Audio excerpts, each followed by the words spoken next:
नमस्ते दोस्तों, आप सभी का स्वागत है। मेरे बढ़ी थी, बस 5 फीट 5 इंच से थोड़ी सी ज्यादा थी, लेकिन मेरी बॉडी ठीक थी। हाँ, यानी कि मेरे पापा, मम्मी और मैं उत्तर प्रदेश के छोटे से गांव में रहते थे, जबकि दीदी लखनऊ शहर में रहती थी। जीजू शेयर मार्केट और ट्रेडिंग का काम करते थे, ऐसा ही कुछ। मैं तो इसके बारे में ज्यादा नहीं जानती थी, मगर वह खूब पैसे कमाते थे। मैं जीजू के साथ फोन पर भी खूब बातें किया करती थी और वह सब कुछ बताते जो वह मेरी दीदी के साथ किया करते थे। मुझे भी उनके साथ यह बातें करके बहुत अच्छा लगता था। कभी कभार तो वह वीडियो कॉल पर मुझसे जिद करने लगते थे, तुम्हारी भी दिखाओ ना नंदिनी कैसी है। इसीलिए मैं उनसे वीडियो कॉल पर बात नहीं किया करती थी, क्योंकि मुझे थोड़ी हिचकिचाहट होती थी। लेकिन जीजा जी ने मुझे बहुत बार रेस्टोरेंट में ले जाकर कोल्ड ड्रिंक पिलाए थे। वह बोलते, कुछ नहीं होता नंदिनी, तुम तो बहुत शर्माती हो, अब तुम्हारी दीदी को ही देख लो, रोज वीडियो कॉल पर बात होता है। तभी मैं मुस्कुराते हुए बोली, बस करो जीजा जी, मुझे वीडियो कॉल पर नहीं देखना है। आप भी ना, सच कहूं तो मेरा भी वीडियो कॉल पर बात करने का बहुत मन करता था, लेकिन मैं कर भी क्या सकती थी, इसीलिए मैं फोन काट देती दोस्तों। एक बार जीजा जी ने फोन पर मुझे बहला फुसलाकर पूछ ही लिया, नंदिनी क्या तुम्हारा मन नहीं करता कि तुम शादी कर लो? तो मैंने जीजा जी से कहा, बहुत करता है जीजा जी, आखिर मैं भी तो एक लड़की हूँ। तो जीजा जी बोले, वैसे अगर तुम चाहो तो मैं तुम्हारी ख्वाहिश को पूरा कर सकता हूँ। तो मैं बोली, नहीं जीजा जी, मगर मुझे अभी शादी नहीं करनी है। जीजा जी बोले, अरे साली साहिबा, शादी की बात कौन कर रहा है? मैं तो तुम्हें बिना शादी के ही सुख देना चाहता हूँ। तभी मैंने जीजा जी से कहा, चलो ऐसी बात है तो फिर मैं आपको सोच बताऊंगी। अगले दिन फिर जीजा जी मुझे फोन किए और पूछने लगे, क्या हुआ नंदिनी, तुमने बताया नहीं? तो मैंने कहा, जीजा जी वैसे मन तो मेरा भी कर रहा है शादी करने का, लेकिन आप मेरे जीजा जी लगते हो, अगर दीदी को पता चल गया तो वह गुस्सा करेंगी। तभी जीजा जी बोले, अरे नादानी, तुम इतना डरा मत करो, कुछ नहीं होगा, मैं कल तुम्हारे गांव आ रहा हूँ, तुम बस तैयार रहना। लेकिन तभी मैंने जीजा जी से कह दिया था, जीजा जी आप मत आना शाम को। मैंने फिर जीजा जी को फोन किया, जीजा जी मैं सच कह रही हूँ, आपका मत आना। लेकिन जीजा जी कहने लगे, अब तो मैंने मन बना लिया है और अब तो मैं आऊंगा, देखता हूँ तुम कैसे नहीं मानती हो। मैंने बहुत रिक्वेस्ट की, लेकिन जीजा जी नहीं माने। अगले दिन 12 बजे तक जीजा जी गाड़ी लेकर घर आ चुके थे। घर में पापा मम्मी भी थे, तो जीजा जी उनके साथ बैठे बातें कर रहे थे और उन्होंने बहाना बना लिया था कि मैं जरा कम से आया था, इसलिए सोचा आपसे मिलता चलूं। मैं रसोई में खाना बना रही थी दोस्तों। तो थोड़ी देर बाद जीजा जी सीधे रसोई में आ गए और उन्होंने मुस्कुराते हुए कहा, कैसी हो नंदिनी, फोन पर तो बड़े नखरे दिखा रही थी, फिर इतना क्यों सजी हो? तभी मैं थोड़ा घबराकर बोल पड़ी, छोड़िए जीजा जी, आप भी ना, मैंने कितनी बार मना किया था कि मत आना, लेकिन फिर भी आप आ गए। क्या आपकी दीदी से जी नहीं भरता जो मुझे परेशान करते रहते हो? जीजा जी हंसते हुए बोले, आज तो बड़ी गुस्से में लग रही हो, चलो अब तुम्हारा गुस्सा शांत करता हूँ। इसके बाद उन्होंने एक सुंदर सोने का ब्रेसलेट निकाला और मेरे गले में डाल दिया। वह वाकई बहुत सुंदर था। मैंने पूछा, अब इसकी क्या जरूरत थी जीजा जी? तो जीजा जी बोले, ये तो बस नंदिनी के लिए, एक छोटा सा तो है, बताओ कैसा लगा? मैं मुस्कुराते हुए बोली, बहुत सुंदर है जीजा जी, लेकिन आप ये मत समझिए कि मैं इसके बदले कुछ और चाहती हूँ। तो जीजा जी बोले, अरे नहीं नंदिनी, ये तो बस ऐसे ही मन किया था। वैसे सच कहूं तो ये तुम पर बहुत जच रहा है, बिल्कुल राजकुमारी की तरह लग रही हो। तभी मैंने कहा, बस करो जीजू, मुझे ज्यादा तारीफों की जरूरत नहीं है, मैं सब समझती हूँ। इसके बाद मैंने सभी के लिए खाना लगा दिया। जीजू भी भूखे आए थे, तो उन्होंने भी हमारे साथ खाना खाया और बातें भी करने लगे। मैंने सोचा कि शायद जीजा अब जाएंगे, तो मैंने मजाक करते हुए पूछा, जीजू आप आज रुक जाते?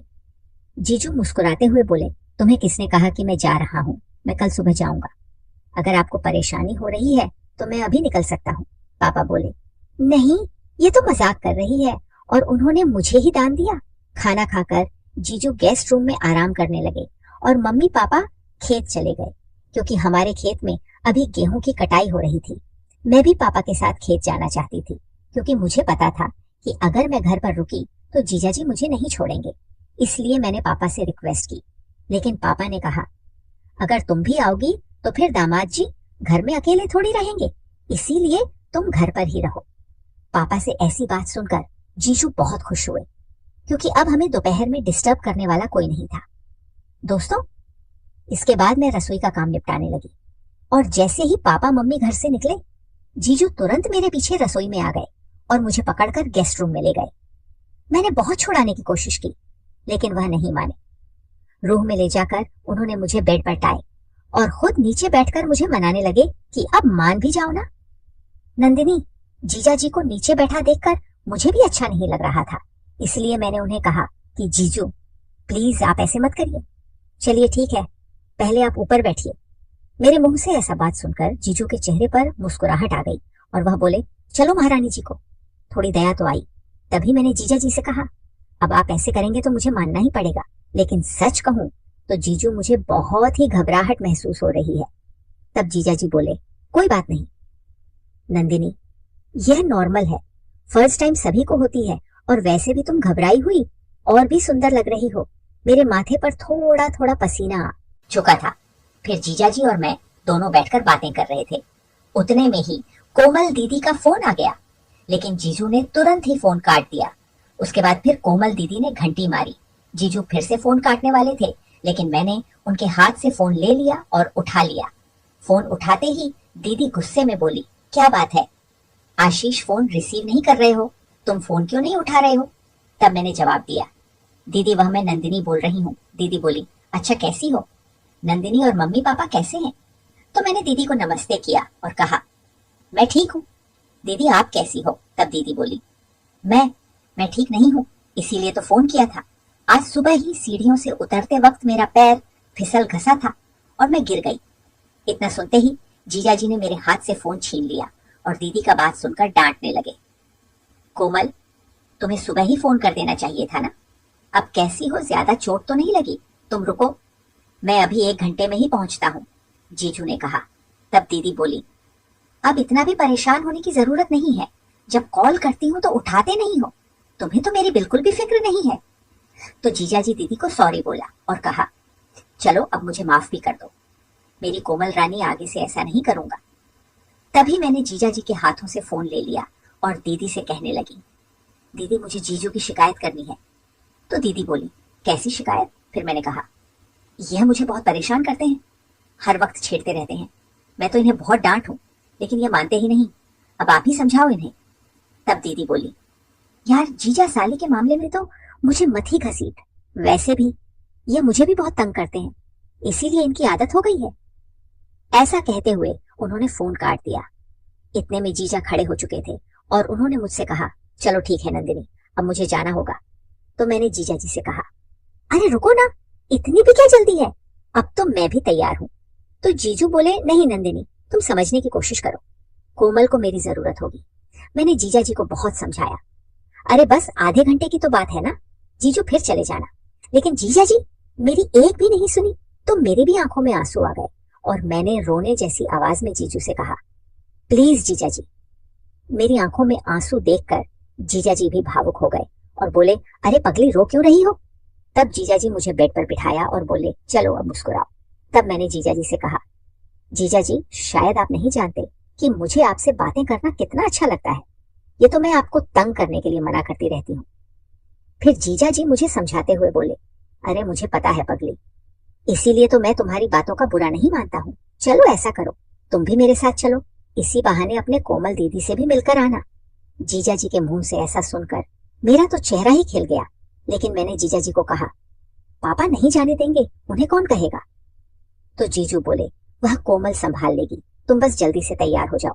इसके बाद मैं जल्दी से तैयार हो गई और जब जीजू ने कोमल दीदी को बताया कि मैं भी आ रही हूँ तो दीदी भी बहुत खुश हुई और उन्होंने पापा को फोन करके बोल दिया।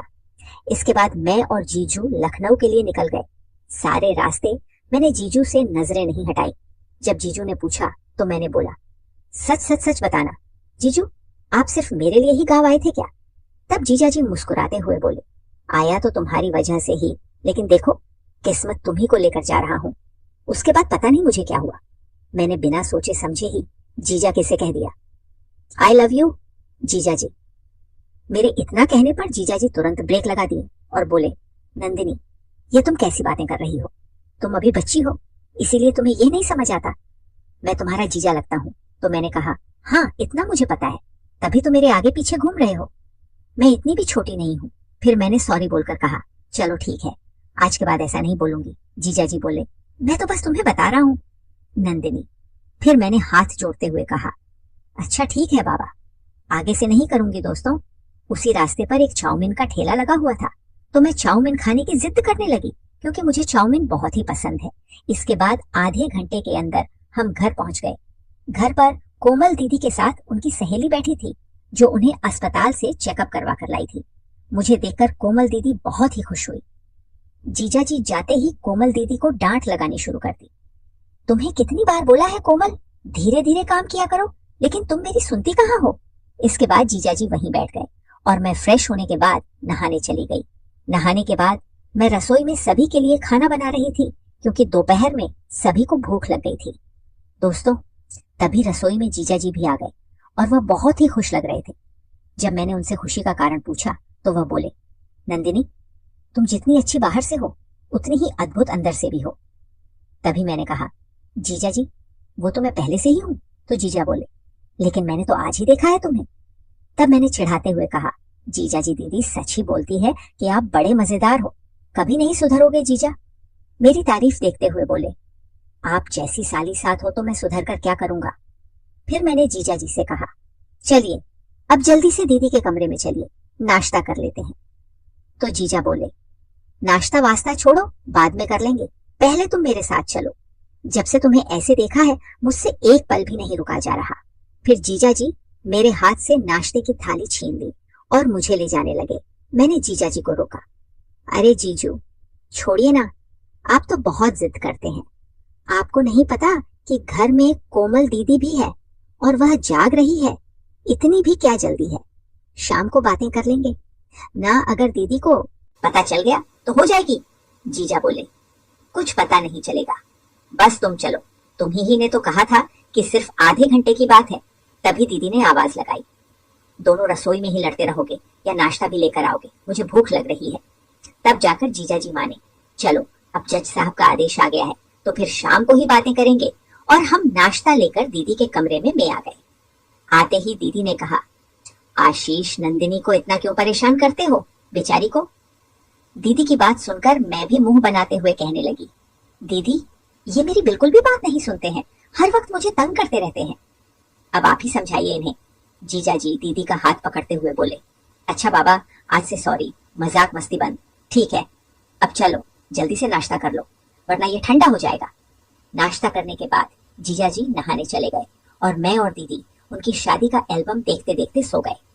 शाम को मैंने फर्श पर पोछा लगा दिया और थोड़े बहुत काम करके दीदी को आंगन में टहला दिया। तभी जीजा जी बोले, नंदिनी मैं बाजार जा रहा हूँ, अगर तुम्हें कुछ घर का सामान मंगाना है तो बता दो। तभी मैं जीजा जी से मजाक करते हुए बोली, घर का सामान तो पूरा है, लेकिन आते वक्त मेरे लिए जलेबी जरूर लेकर आना, मुझे बहुत पसंद है। जीजा बोले, अच्छा ठीक है, ऐसा करो आज तुम खाना भी मत बनाना, मैं बाहर से ही ले आऊंगा। इतना सुनकर तो मैं और भी खुश हो गई। जीजा जी के मुंह से ऐसा सुनकर दीदी बोली, मेरे लिए तो कभी भी बाहर से खाना नहीं लेकर आए, अब नंदिनी आई है तो उनकी इतनी सेवा हो रही है। जीजा बोले, अब मुझे आज्ञा दो कोमल रानी, वरना यही रात हो जाएगी। दोस्तों, जीजा जी के बाजार जाने के बाद हम टाइम पास करने के लिए टीवी देखने लगे। फिर रात के 9 बजे के करीब जीजा जी वापस आ गए थे, तो आते वक्त मिठाइयाँ और खाना भी ले आए। इसके बाद हमने साथ बैठकर खाना खाया और जीजा जी ने हमें बहुत हंसाया। खाना खाने के बाद जीजा जी दीदी को कमरे में ले गए, उन्हें दवाइयाँ दी और उनका सिर दबाने लगे। जीजा जी के साथ बात करते करते दीदी को कब नींद आ गई पता ही नहीं चला। दीदी को सुलाने के बाद जीजा जी मेरे कमरे में आए। मैं बै हुई जीजा जी का ही इंतजार कर रही थी। दोस्त उन्हें देखकर मैं बोली, अगर तुम 5 मिनट और ना आते तो मैं भी सोई हुई मिलती। तो जीजा जी बोले, कोई बात नहीं, तुम्हें तो मैं वैसे भी जगह ही लेता। फिर वह बोले, तुम 2 मिनट रुको, मैं तुम्हारे लिए कुछ और भी लेकर आया हूँ। ऐसा कहकर वह रसोई में गए और एक बियर की बोतल लेकर आए। जब मैंने जीजू से पूछा ये क्या है, तो वह बोले, कुछ नहीं, बस ताजगी के लिए है। तभी मैंने जीजू को मना कर दिया, नहीं जीजू, ये सब मैं नहीं पीऊंगी, पापा कहते हैं कि सेहत के लिए ये ठीक नहीं है। तो जीजा जी बोले, अरे तुम कैसी बातें कर रही हो, ये तो कुछ नहीं है। तभी मैंने जीजू से पूछा ये क्या है, तो वह बोले, कुछ नहीं, बस ताजगी के लिए है। तभी मैंने जीजू को मना कर दिया, नहीं जीजू, ये सब मैं नहीं पीऊंगी, पापा कहते हैं कि सेहत के लिए ये ठीक नहीं है। तो जीजा जी बोले, अरे तुम कैसी बातें कर रही हो, तुमने देखा नहीं कि आजकल लड़कियां भी इसे पीती हैं। इसके बाद जीजाजी ने मुझे पिलाई और हाँ, मुझे थोड़ी अजीब जरूर लगी, लेकिन उसे पीने के बाद मुझे थोड़ा आराम महसूस हुआ। फिर जीजाजी ने हमसे ढेर सारी बातें की। बातें करके हम अपने रूम में ही सो गए और जीजाजी भी अपने रूम में सोने चले गए। दोस्तों, मेरी दीदी कोमल भी बीमार थी तो जीजा भी मुझ पर निर्भर हो गए थे।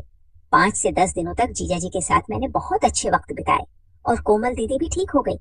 फिर जीजू मुझे वापस गांव छोड़ने आए। 2 दिनों बाद जीजाजी का फोन आया और उन्होंने कहा, नंदिनी, दरअसल तुम्हारी दीदी को सब कुछ पता चल गया था, लेकिन उसने कुछ नहीं कहा। जैसे ही मैं घर आया उसने मुझे डांटा और मुझसे बात भी नहीं की। वैसे मैंने कोमल को समझा लिया है, लेकिन प्लीज तुम भी अब ये सब भूल जाओ। ये सुनकर मैं थोड़ी घबराई, लेकिन कोमल दिल से बहुत अच्छी थी। मैंने तुरंत उनसे फोन किया और माफी मांगी। दीदी ने कहा, कोई बात नहीं नंदिनी, तुम तो बच्ची थी, गलती इनकी थी, लेकिन मैंने इन्हें समझा दिया है। अब से ऐसा कुछ नहीं होगा और घर में भी कुछ मत बताना, वरना मम्मी पापा परेशान होंगे। दोस्तों, इसके बाद सब कुछ नॉर्मल हो गया और कोमल दीदी ने भी इस बात को आगे नहीं बढ़ाया, क्योंकि जीजा जी में भले में ही कुछ खामियां थी, लेकिन वह कोमल दीदी की हर बात मानते थे। दोस्तों, दिन बीतते गए और नंदिनी और जीजू के बीच का रिश्ता और भी गहरा होता गया था। दोनों एक दूसरे के करीब आ गए थे, लेकिन दोनों ही अपने दिल की बातों को ज्यादा सामने लाने से डरते थे। जीजा जी नंदिनी के बिना कुछ भी महसूस नहीं करते थे और नंदिनी भी अपने जीजा जी के बिना खुद को अधूरा समझने लगी थी। एक शाम जब कोमल और बाकी घर वाले बाहर गए हुए थे तो जीजा ने नंदिनी को चाय बनाने के लिए कहा, लेकिन नंदिनी ने एक मजेदार बहाना बना दिया और कहा, आज तुम खुद बना लो, मुझे आज कुछ खास करना है। जीजा जी थोड़ा हैरान हुए। क्या खास? मैं मुस्कुराते हुए बोली, तुम्हारा प्यार इतना खास है कि मैं तुम्हारे लिए कुछ खास करना चाहती हूँ। जीजा जी को थोड़ी उलझन हुई, लेकिन वह समझ गए कि कुछ खास होने वाला है। मैंने कमरे को हल्की सी दीप मालिका से सजाया और खुद को सुंदर गुलाबी रंग की साड़ी में सजाया। चाय के कपों के साथ एक प्यारा सा नोट रखा जिसमें लिखा था, तुमसे दूर होकर कभी नहीं जी सकती, तुम्हारा प्यार मेरा हो सकता है क्योंकि तुम मेरी धड़कन हो। जब जीजा जी चाय लेकर कमरे में आए तो उन्होंने यह नोट देखा और उनकी आंखों में प्यार की चमक आ गई। वह चुपचाप मेरे पास गए और उसके हाथों को अपने हाथों में लिया। तुमसे मिलकर तो मेरी जिंदगी ही बदल गई, नंदिनी जीजा जी ने मेरी आंखों में देखकर कहा। मैं थोड़ी शर्माई, लेकिन दिल की धड़कन तेज हो गई। आप मेरे लिए बहुत खास हैं जीजा, मैंने कभी नहीं सोचा था कि किसी के साथ ऐसा महसूस करूंगी। नंदिनी की आवाज में हल्की सी नमी थी जो उसकी दिल की बातों को साफ बता रही थी। जीजा जी ने मेरी आंखों में झांकते हुए कहा, मैंने कभी नहीं सोचा था कि किसी को इतना चाहूंगा, लेकिन तुमसे मिलकर मेरी दुनिया ही बदल गई। कुछ पल के लिए हम दोनों चुप रहे, जैसे समय थम गया हो।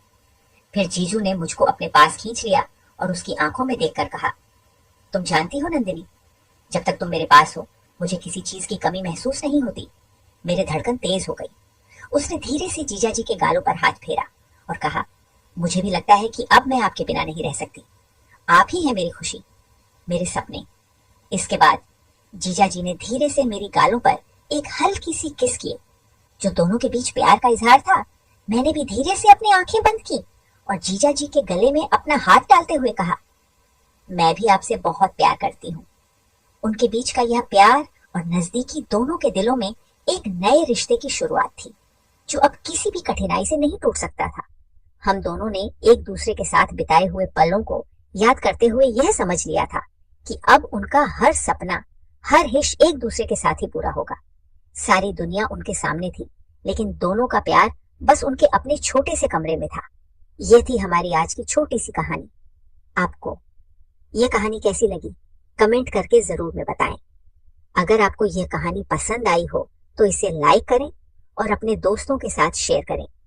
आगे भी ऐसी ही रोमांचक कहानियों के लिए हमारे चैनल को सब्सक्राइब करें। धन्यवाद।